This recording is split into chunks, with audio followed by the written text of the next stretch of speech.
And the Gate of Bliss says to you, ye shall not pass. Think but for a moment why this would be. Why shall you not pass? Through love, to the gates of bliss and beyond. Why would such a thing be possible? What exists in bliss, beyond the boundaries of bliss, that you, as you are, may not pass? You must take inventory and stock of yourself. And what is it you bend your knees to? What is it now that you know you are not, that you still bend the knee to, that you still serve, and in a sense, help by carrying these things you believe in, that you place your attention on, and these thoughts that you think that do not belong to you, you give your energy to, your manifestation power, your life force, simply by entertaining the limitation of concept. You give your quintessence, your drevia, give it to these ideas, these beliefs, these habitual patterns that have been handed down to you like old, worn clothing that has no longer any use for the one who has gifted it. And you take it, you hold it, you carry it, you, in a sense, bend your knee to it in worship as though it is some monotheistic God.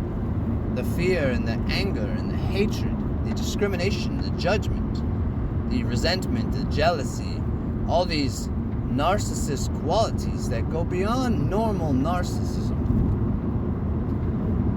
to the extreme of a point of separation beyond what is balanced or normal. The gates of bliss close,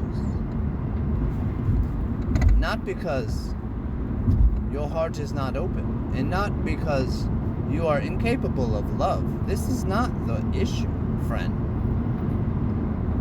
If you've tasted bliss, then you understand how light and feathery, how giggly and floaty it is. So to carry such density, such hatred and resentment and anger and igniting your cells in black fire, this is dense and heavy, and it is too much to walk the path of bliss beyond the gates of love.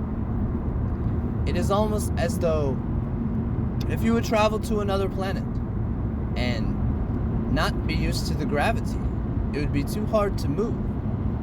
If the gravity was increased, it would feel as though you had a great weight upon your shoulders and knees and your hips. Just to even stand your spine upright, it would be tremendous pressure. And this is what we do. But why? The trick and the secret and the freedom of this cage is in the eye to investigate why. Why have I carried such a thing? Confused. There must be clarity here because we are confused. To carry such a thing, thinking to ourselves in confusion that we stand against it, yet look at what we do. You do not stand against the thing when you carry it, when you give it your energy, in a sense, bending your knee in service, worshiping it like a god. You fuel it with your life so it too can live in your reality forever.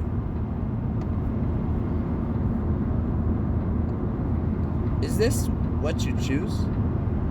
Do you choose a day more, 1 second more to give your life, your power, your life force, your ki, your chi, your chakraya,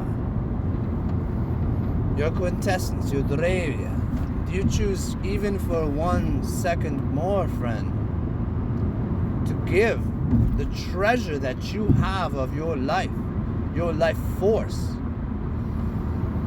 the thing itself which is in the seeing, in the breathing, do you give this to that which is not you 1 second longer? There's a stalled vehicle ahead.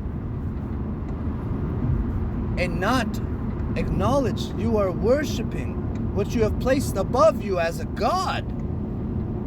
The trauma, the negative bias, the habitual programming to lean towards defense and negativity and offense, to ignite in blackfire, to destroy anything and everything, and usually just yourself in the process. These things are too dense.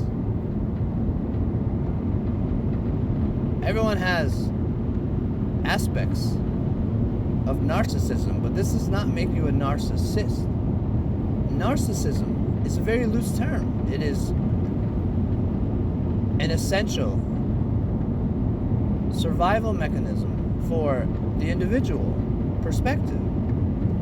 Simply just to step out of the way of a car, in a sense, could be technically defined as narcissism, because you are seeking to survive. You are seeking to not experience pain. You are seeking love of self and the survival of the self structure. But that does not make you a narcissist. That is a whole other classification of those who go beyond a balance into the realm of exploiting and harming others in a way that is only advantageous to one over another. Do you see? Bliss, though, these gates, which I speak of it like it's important, and it is, but it is not a destination. It is just another dimension which leads further into where the awakened one yearns to be here as the narcissist. Not the narcissist, but in your loose form of narcissism. You want to be happy, correct? You want to be successful. You want to experience these finer things in your life. But unlike the narcissist, not at the expense of hurting other people. So what's the problem? The problem is these other people who are all around you. Maybe not all, but they're there. And they've touched your life. They've given you gifts. And you mistakenly have taken them, held them, carried them. Imagine, if you will, if there was a innocent person in a river, their legs were broken. You, maybe if you were nice, you would carry them across because you are serving them, you are helping them. It is much like this with this pain and trauma, all this negativity.